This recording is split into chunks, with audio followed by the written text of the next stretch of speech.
What I love about Appalachia is, first and foremost, I think the people and communities here are really special.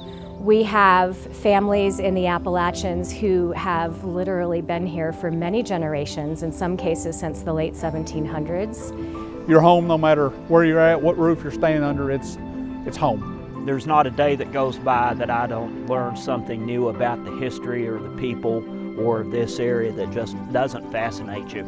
I just love that community spirit of this area.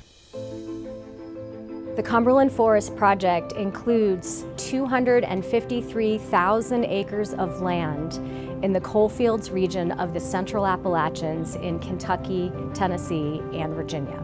The project's really aligned around sustainable forestry goals, around community economic development, and then around trying to deliver best-in-class conservation. The Appalachians contain some of the most amazing biological diversity in North America. Some of the largest forest blocks remaining east of the Mississippi River are right here where we're standing on the Cumberland Forest Project. Probably the biggest challenge is the fact that the surface and mineral estates are often severed, and that's the case for this property.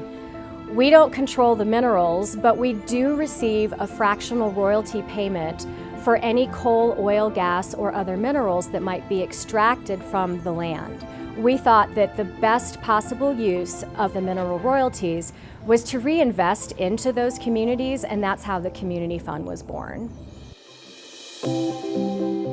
All of our mineral revenues we're spending on one body of work, which is putting rooftop solar on community buildings.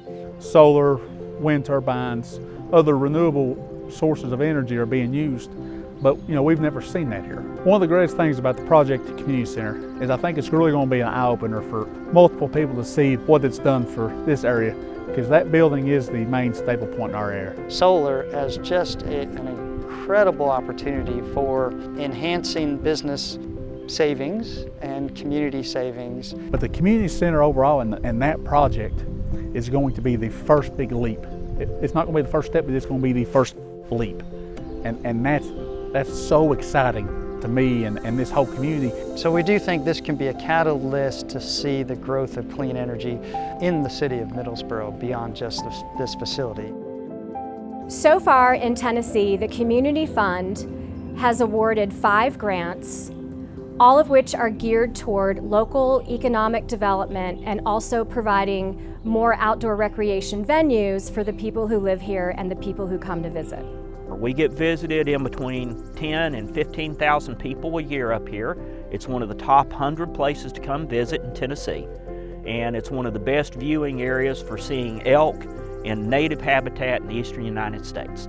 The original tower was old, it was rickety, and the other thing was that it was not ADA compliant. If it wasn't for Nature Conservancy letting us know that, hey, go after this and let's see if you can get this, it was a godsend to us. We have a lot of out-of-towners come, and then of course, they'll be staying in motels or something or camping, and then they eat out and stuff, so it's pretty good for the economy. I think it's wonderful that we got the grant like that. It really helps us out a lot. That makes it a whole lot better if you have somebody helping you back you up, when you're doing something like this.